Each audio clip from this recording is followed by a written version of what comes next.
Good evening to all of you, and thank you for joining us for this 13 Plus FastCast. I'm Mary Coleman. And I'm Dan Maries. Happy Halloween. We begin this evening with some of your news headlines. Arizona remains one of the most difficult states in the country for former inmates to get their civil and voting rights back after they paid debt to society. But there is a move to change that. 13 News reporter Bud Foster explains more from the county complex in downtown.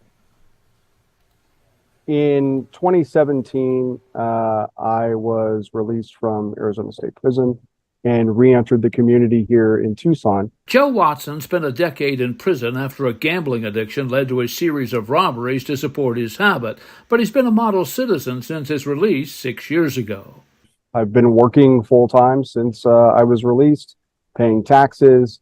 At one point, I worked as the director of communications for the Pima County Attorney's Office. I now have my own business. But despite that, he still can't vote. In fact, he can't even yet apply to get his rights back. Can't even petition the court to restore my voting rights until at least next year, 7 years after I have been released from prison. About half the states allow people who have paid their debt to society to vote as soon as they're released from prison. Arizona is not among those states.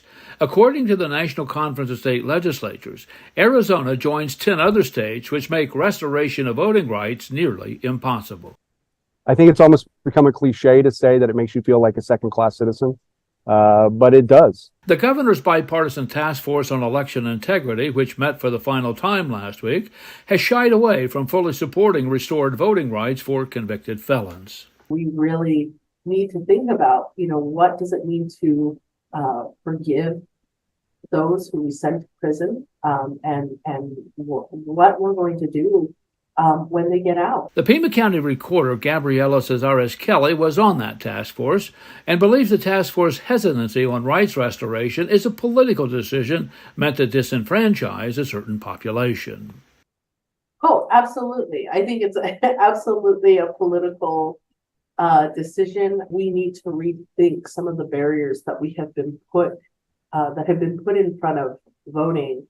That maybe don't make sense anymore, that are arbitrary. The task force hopes to have a piece of legislation it can present to the legislature when it convenes in January. Watson will be watching that very closely, hoping to vote in the 2024 presidential election. I'd like to have that I voted sticker just like everybody else, and feel fully a part of my community.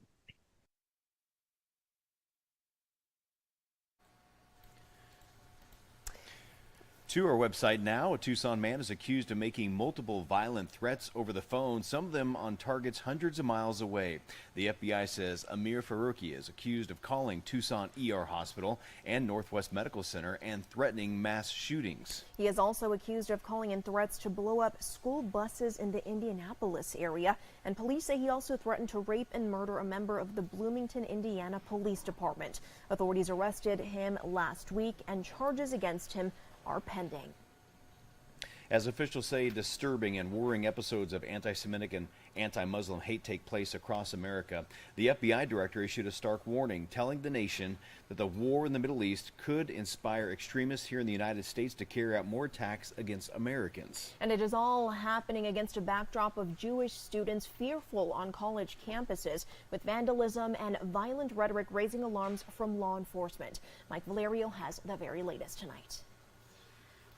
A string of alarming hate incidents and a climate of fear emerging in America. A Virginia survivor of the Holocaust stunned. When we said never again, it means never again, and we see it happening again.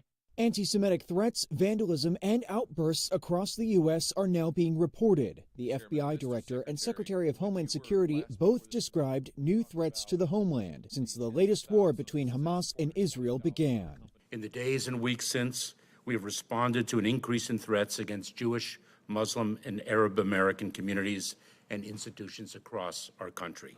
The nation's largest Muslim civil rights group, CARE, reports a threefold increase in complaints about anti-Muslim violence. FBI Director Chris Wray warned the tense environment could lead to attacks at home. Here in the United States, our most immediate concern is that violent extremists, individuals or small groups, will draw inspiration from the events in the Middle East to carry out attacks against Americans going about their daily lives. At Cornell University, one person is in custody after online posts encouraged people to kill Jews and attack a dining hall for Jewish students. My family last night, we had a discussion whether it's safe for me to be on campus or whether I should come back home. New York's governor after meeting with students. Some are fearful now of attending class or eating in the kosher dining hall. And I promised them that the state of New York would do everything in its power to protect them. Concerns nationwide that vitriol may morph into unspeakable violence. I'm Mike Valerio reporting. The United States Air Force and Space Force have raised their recruitment age limit. The age limit for new enlisted and officer recruits is now 42. The Air Force says it made the change because of a lack of applicants. This year's recruitment target was missed for the first time since 1999. Earlier this year, the Air Force relaxed tattoo and prior drug usage regulations. The new age limit is predicted to bring in an additional 50 recruits per year. The second person to use the heart of a pig in a transplant has passed away. 58-year-old Lawrence Fawcett died 6 weeks after receiving a genetically modified pig heart. Fawcett was not eligible for traditional human heart transplant due to his heart disease and pre-existing conditions. Yeah, doctors who worked on Fawcett at the University of Maryland Medical Center say he was making significant progress in the weeks right after his surgery, but his body began to reject the pig heart in his final days. The University of Maryland also performed the first pig heart transplant surgery back in 2022. 57-year-old David Bennett died 2 months after that. Well, Halloween is just the beginning of a week of festivities here in Tucson, from Dia de los Muertos to the All Souls procession on Sunday. Yeah, thousands of people will participate in the annual celebration. 13 News reporter J.D. Wallace has more from a Spirit Halloween on the northwest side that will soon be quiet as a graveyard. Prices are going to be slashed in half here tomorrow with their last day on Thursday. And while Halloween offers plenty of candy and fun, Tucsonans have some unique festivities that are about to kick off. He doesn't really like math in general, so we just thought this would be a better option. Dustin Christo shows the Pikachu costume he bought for his son at Spirit Halloween, a seasonal store soon to close for another year. Usually 2 days afterwards, so it's gone, and there's just another hole in the wall. While similar stores close across town, a Tucson tradition is winding up with Dia de los Muertos on Thursday. We want to be part of each other so that we don't continue to separate from each other. And community brings that. The ofrenda at the MSA Annex is already full of pictures of people who have passed but are far from forgotten. Jose Duran is the dedication coordinator for the Dia de los Muertos celebration. At one point, 30,000 people was nothing. We don't know if it's going to be beyond that.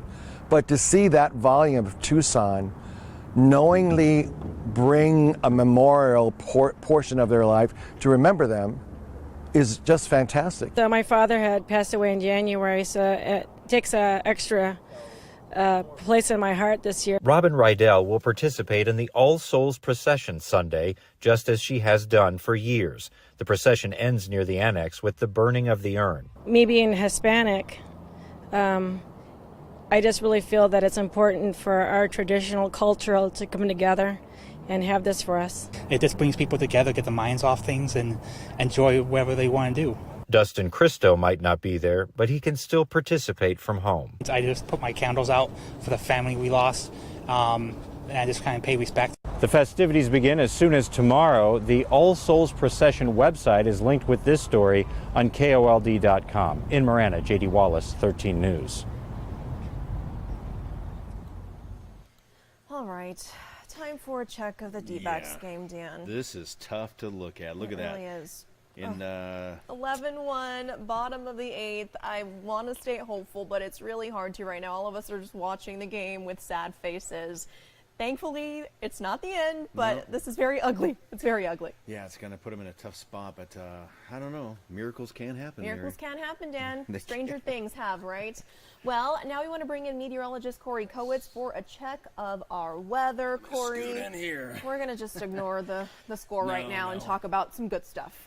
Damien's looking at the score. He's not very happy right now. But hey, listen, the Diamondbacks, the Diamondbacks have done things we didn't expect them to do. So if there's a team to do the impossible, it's them. Yes. I like your optimism. Yeah. With his Orioles tie on. Okay, well listen, I have orange because it's the most Halloween thing I found. I'm joking. Right? I'm joking. I'm not trying to have any bias, but yeah, I am an Orioles fan. So I was upset that the Rangers beat us. But So now you want the D-backs to beat the Rangers. I do. Right. I'm very angry at the Rangers, even though Allie Potter likes them, so I'm angry at Allie as well. A lot of anger here. A lot of animosity. No. But listen, hey, I know, be realistic, a lot of you are thinking about maybe the forecast for tomorrow's game. You're looking at Game 5. Yeah. Maybe you're headed out there. A beautiful day is on tap once again. It's going to be 80 to start. I mean, you got to think they're going to have the stadium open once again. Going to be around 5 o'clock. So same start time around 5 o'clock. Going to be 80 degrees, mid-70s by the game's midway point. And then by the end, it could be in the 60s. A few clouds, but no chance of rain. And the winds will also be a little bit more tame. I mean, can't ask for any better weather than that. Whether or not the score is good or not, the weather will be great. That I know for sure. Let's see those current temps right now. How about 68 in Tucson, 74 Phoenix. So areas west just a tad hotter, many in the high 60s, lower 70s. By areas to our east, guys, 52 in Wilcox, 57 Sierra Vista. The small town of Portal, which is right on the New Mexico border, they're under 50 degrees right now. So it's pretty chilly out there for many people who are out there trick-or-treating. Here's your forecast in the Tucson area for later this evening if you like to do a little late-night trick-or-treating. Going to remain pretty gusty with those winds. Going to be consistently 20-mile-per-hour gusts, although it'll be diminishing slightly over the next hour or so. And pair that with the temperatures in the low 60s, upper 50s by the end of the evening. It's going to be chilly. So, look, if your costume isn't really that heavy, I would recommend putting on a pretty heavy layer under it or a couple layers under that as well. And overall, very windy day. How about east of Tucson? 42-mile-per-hour gusts. So the Tucson area, you can see with the Tucson International Airport, they saw the strongest gusts, with many seeing 40-mile-per-hour gusts in areas to our east, like Sierra Vista, also pretty gusty, 31 there. 29-mile-per-hour gusts in Bisbee. We're going to see those winds continue through the evening tonight and really stay pretty gusty through tomorrow. And you can see how localized it is. So it's going to be mostly areas in the valley that are going to be seeing those gusty winds. So a place like Tucson will still see those gusty winds tomorrow morning. It really takes for the whole region to see those lighter winds by later in the afternoon tomorrow. Let's look at our upper level map to determine if we're going to get any sort of rain. It's been very dry, but we have a ridging set up, which means that's going to be very tough to get any sort of precip going, and that's going to continue. That ridge is going to sit over us through later this week, through this weekend, and through early next week as well. Just persistent ridging, which means really no shot of seeing any rain, and that is echoed there with the Weather Prediction Center showing that the next 7 days, Arizona's not going to get anything, and really the whole Southwest is going to remain very, very dry. I talked about ridging. When you have ridging, it's also going to be a little bit warmer. We're going to see that, but don't panic.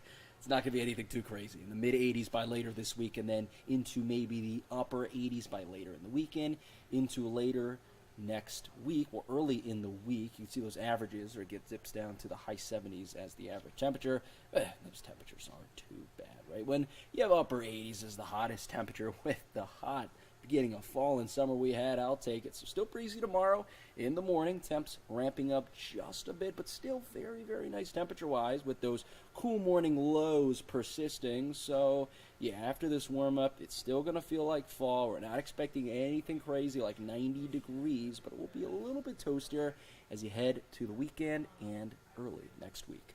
Perfect. I love it, personally. Yeah, it's not too bad. Not too bad. It'll be dry. We'd like to see some rain, but the temperatures, I'd say they'll be cooperating with us for the most part. Sweet. All right. Thank Perfect. you, Corey. Appreciate Thank you, Corey. Well, we will end on a high note. It's tough being sick on Halloween, especially if you're a child. That's why a group of window washers made a difference today. They sure did, and a big one at that. They got dressed up in superhero costumes, and they headed over to Children's Hospital in Pittsburgh. Jessica Guay has more. These superheroes aren't fighting crime this Halloween. They're fighting grime on the windows of UPMC Children's Hospital. I think it's awesome. I have a daughter that's in there. She just got over the RS virus.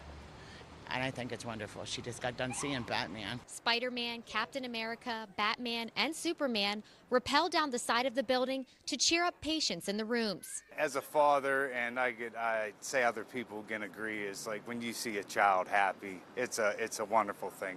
You know, you don't want to see no kid unhappy or having a bad day. even if it's for a couple minutes out of the day today, we put a smile on their face.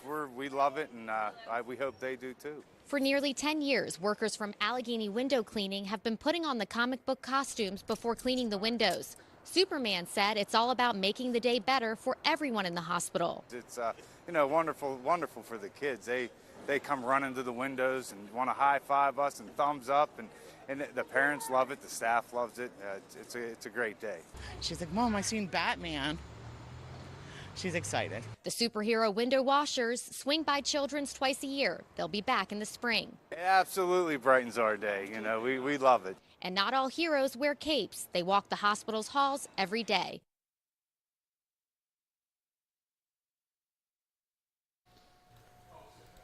All right. That is a great group of guys. I Love agree. it. Very, very cute, making lots of kids happy. Mhm. Well, we hope there are a lot of happy kids out there, Dan, doing some trick-or-treating in a little bit chillier weather than we're used to. Absolutely. Now the sugar high is going to be kicking in here shortly as well. Oh, Yes. parents, good luck with Beware, that. yes. Well, thanks so much for joining us. We'll see you on